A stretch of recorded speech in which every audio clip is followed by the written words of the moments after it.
ভারতের কাশ্মীরে হামলা হতে না হতে ওদিকে পাকিস্তানের ওপর পাল্টা হামলা শুরু হয়ে গেছে, যাতে না কেবল প্রচুর পরিমাণে পাকিস্তানের সৈনিক মারা গেছে, বরং ওদের কিন্তু পুরো ফাইটার জেট পর্যন্ত ধ্বংস করে দিয়েছে।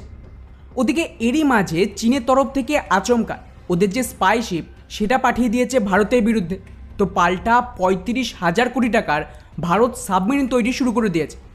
আর তার সাথেই কীভাবে ভারত বানিয়ে ফেলেছে এক হামলাকারী রোবট, যার কাছে শত্রুর ঘরে ঢুকে হামলা করার ক্ষমতা রয়েছে, সবটাই জানবো আজকের এই ভিডিওতে। তবে তার আগে অবশ্যই আমাদের চ্যানেলটিকে সাবস্ক্রাইব করে আমাদেরকে সাপোর্ট করবেন। তো বন্ধুরা, আমাদের প্রথম আপডেট রয়েছে ভারতের অ্যাটাক রোবটকে নিয়ে। এই মুহূর্তে আপনারা স্ক্রিনে যে ভিডিও ফুটেজটা দেখতে পাচ্ছেন, এটাই হলো ভারতের সেই নতুন এআই পাওয়ার অ্যাটাক রোবট, যাকে স্বদেশীভাবে তৈরি করা হয়েছে। ভারতীয় প্রাইভেট কোম্পানি জেন টেকনোলজির তরফ থেকে গতকাল এই রোবট গোটা বিশ্বের সামনে নিয়ে আসে, যার নাম হলো প্রহাস্ত্র। এর বিশেষত্ব হলো এটাকে স্পেশালি কাউন্টার টেররিজম বা অ্যান্টি ইনসার্জেন্সি অপারেশনে ব্যবহার করা যাবে।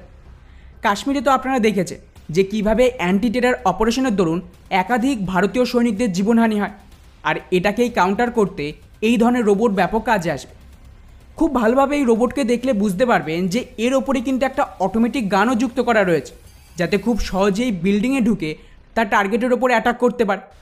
যদিও এটা প্রথম প্রোটোটাইপ, তবে যে ভিডিও ফুটেজগুলো সামনে এসেছে সেখানে ভালোভাবেই বোঝা যাচ্ছে যে এটা কিন্তু অটোমেটিক সিঁড়িতে ওঠা থেকে শুরু করে সামনে কোনো অবস্ট্যাকেল বা বাধা থাকলে তাকেও কিন্তু খুব সহজেই পার করতে পারে। এছাড়াও একটা সৈনিকের মতন লাফ দেওয়া হোক বা কোনোভাবে এটা উল্টে গেলে আবার নিজে থেকে সোজা হয়ে উঠে দাঁড়ানোর ক্ষমতা রয়েছে। এছাড়াও এটা এতটাই ক্যাপেবল যে ৮০ কেজির একজন সৈনিককেও খুব সহজেই লিফট করতে পারছে। ফলে এতে কিন্তু ভবিষ্যতে হেভি সেন্সার আর ইকুইপমেন্টকেও ইনস্টল করার ক্যাপাসিটি রয়েছে।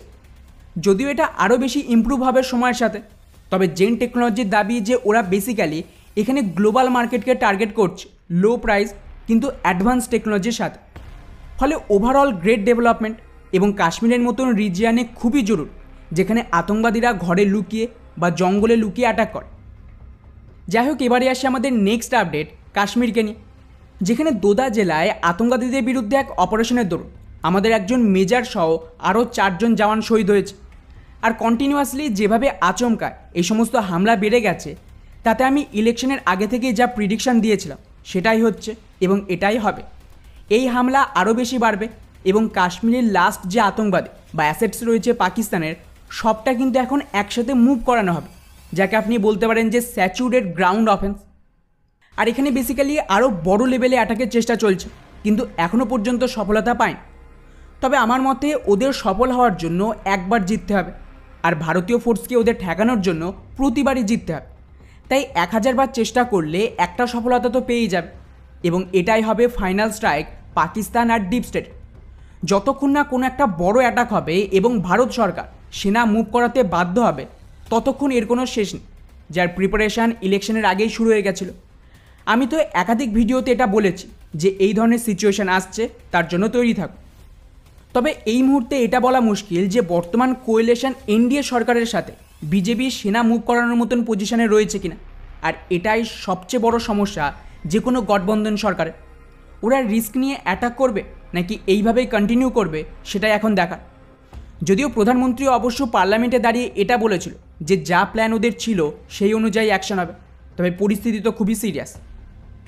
যাই হোক, এবারে আসি আমাদের নেক্সট আপডেট চায়নাকে নিয়ে, যেখানে আবারও চীনের তরফ থেকে তাদের স্পাই শিপ ভারত মহাসাগরে পাঠিয়ে দিয়েছে।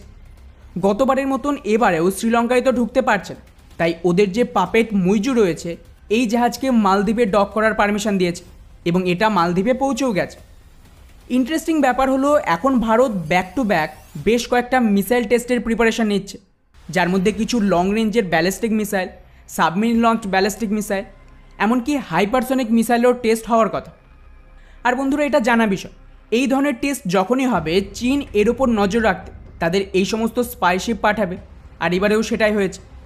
এখন দেখা যাক যে ভারত এই মিসাইলের টেস্ট করে কিনা, আর করলে সেটা কোন ধরনের মিসাইল।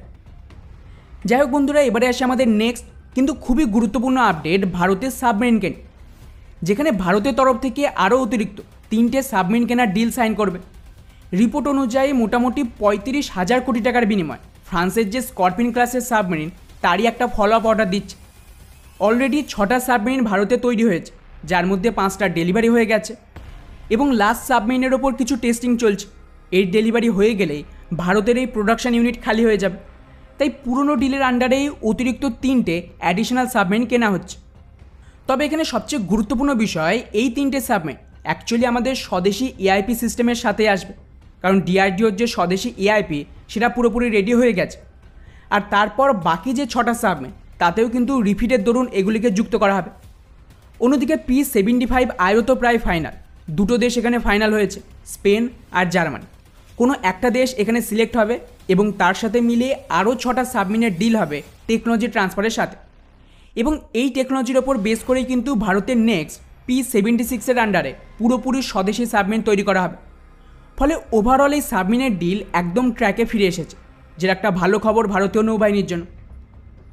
যাই হোক, এবারে আসি আমাদের শেষ এবং সবচেয়ে গুরুত্বপূর্ণ আপডেট পাকিস্তানকে নিয়ে, যেখানে হালেই পাকিস্তানের এক এয়ারবেসের ওপর ভয়ানক হামলা চালানো হয়েছে টিটিপির তরফ থেকে।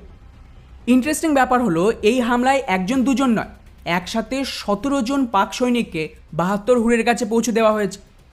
ভয়েস অব আমেরিকার রিপোর্ট অনুযায়ী এখানে মোটামুটি 17 জন পাক সৈনিক ছাড়া 5 জন সিভিলিয়ান মারা গেছে, অর্থাৎ টোটাল 22 জন মরেছে।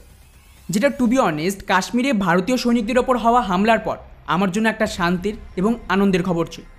আর এখানেই শেষ নয়, এই হামলায় শুধুমাত্র সৈনিক নয়, তার সাথেই ওখানে 3টের মতন পাকিস্তানের এয়ারক্রাফট রাখা ছিল, তাকেও নাকি সম্পূর্ণ ধ্বংস করে দিয়েছে। যদিও এটা কোন ধরনের এয়ারক্রাফট সেটা মেনশন করা নেই, তবে দাবি করা হচ্ছে যে এর সাথে ওখানে রাখা একটা ফিউল ট্রান্সপোর্ট ট্যাঙ্কেও সম্পূর্ণ আগুনে জ্বালিয়ে দিয়েছে। যদিও এই ধরনের অ্যাটাক তো রোজই হচ্ছে, তবে স্পেসিফিক্যালি বললে বড় অ্যাটাকের মধ্যে কিছুদিন আগেই বালুচিস্তানে 12টা পাক সৈনিক মরেছে, গোয়াদারে 14টা পাক সৈনিক, সবটাই কিন্তু এই টিটিপির আশীর্বাদেই হচ্ছে।